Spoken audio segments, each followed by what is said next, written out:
Baik, Assalamualaikum warahmatullahi wabarakatuh. Para Waalaikumsalam warahmatullahi wabarakatuh. mahasiswa sekalian yang saya sayangi, malam ini kita akan melanjutkan perkuliahan tentang nasakh ya, nasakh atau nasikh dan mansukh. Nasakh itu artinya adalah penggantian, mengganti ya. Dan tidak disalahartikan sebagai menghilangkan atau menghapuskan. Mengganti di situ artinya adalah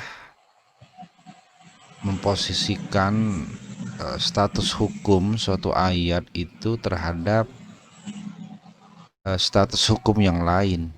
Satu ayat itu bisa saja berfungsi untuk suatu waktu dan keadaan tertentu, tapi kemudian untuk suatu saat yang lain dia akan diganti oleh ketentuan yang lain. Demikian pula sebaliknya dan demikian pula dengan beberapa ayat yang lain.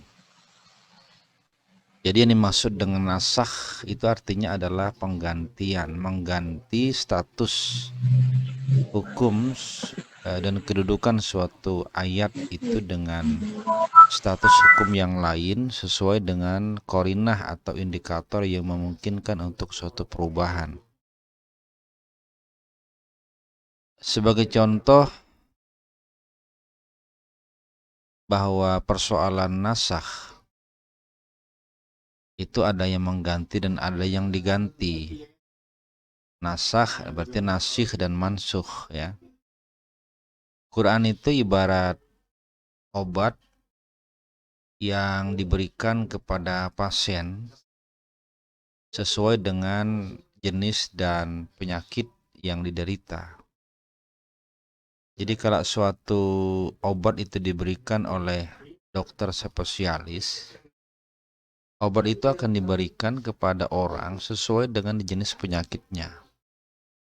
Jadi kalau orang itu sakit kepala, maka obat yang diberikan adalah obat sakit kepala. Kalau orang itu sakitnya sakit perut, maka akan diberikan obat sakit perut. Ketika ada orang lain yang datang dengan penyakit yang lain, maka akan diberikan dengan obat sesuai dengan yang dideritanya. Ketika orang yang sama datang tapi dengan keluhan penyakit yang lain, maka juga akan diberikan obat yang lain. Ketika orang semula itu mengadukan penyakit misalkan sakit kepala, diberikan obat sakit kepala. Ketika datang kedua kalinya dia mengadu dengan penyakit yang lain seperti sakit perut, maka seorang dokter spesialis tentu tidak memberikan obat sakit kepala sebagaimana aduan yang pertama, tapi dia akan memberikan obat yang kedua sesuai dengan keluhan yang ada, yaitu sakit perut. Pertanyaannya kemudian adalah, apakah obat sakit kepala itu dibuang begitu saja? Tentunya tidak. Obat sakit kepala itu tidak akan dibuang, tapi disimpan dan tetap ada. Karena boleh jadi ada orang lain yang datang dengan keluhan bahwa dia juga menderita sakit kepala, maka itu akan diberikan kepada yang bersangkutan. Nah, sampai di sini maka perlu Anda pahami bahwa dalam studi Al-Quran itu ada namanya nasakh. Nasakh itu adalah proses mengganti status suatu hukum kepada hukum yang lain yang disebut dengan nasikh dan mansukh. Yang mengganti namanya nasikh, yang diganti itu namanya mansukh. Sebagai contoh, suatu ayat misalkan untuk kasus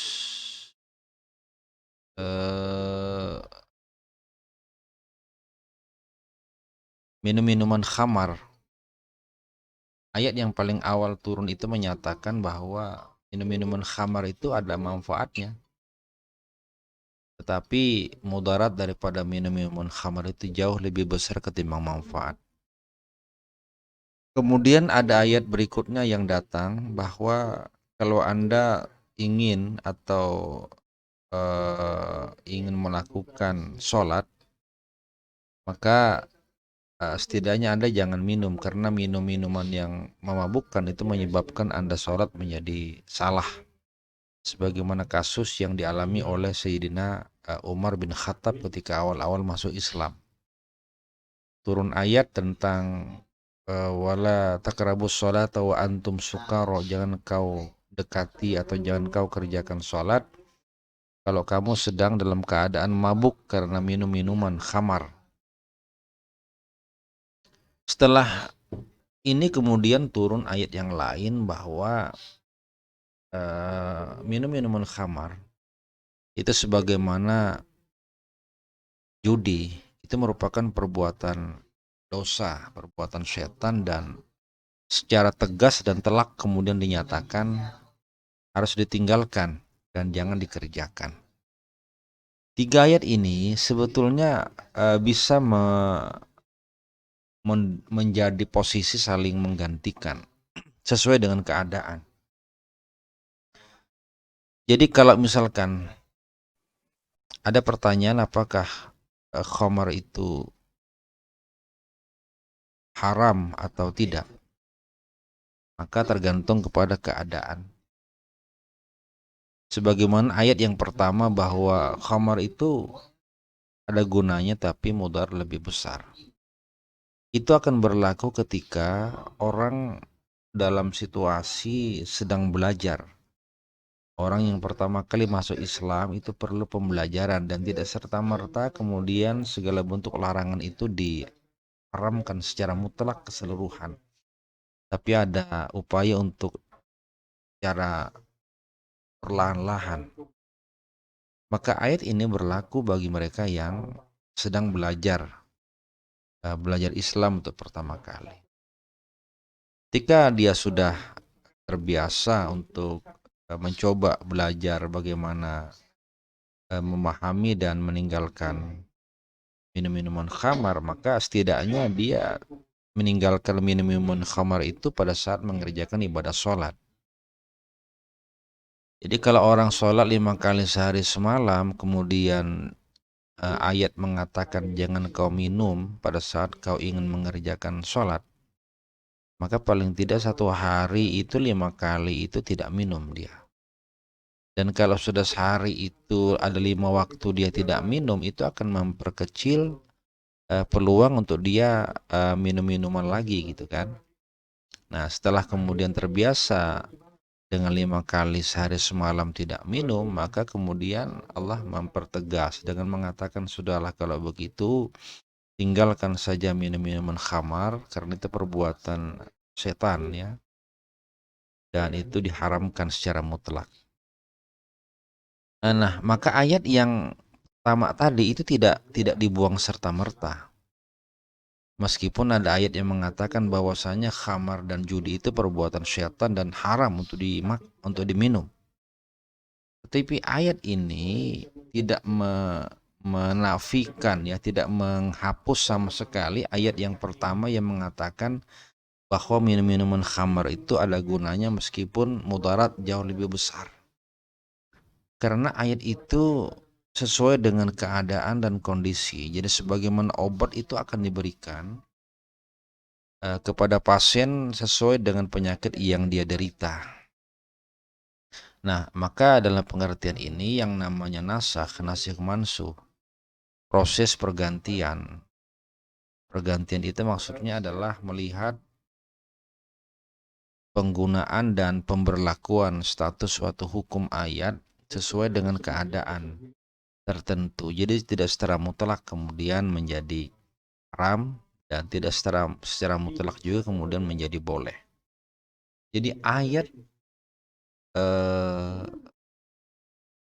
yang disebut dengan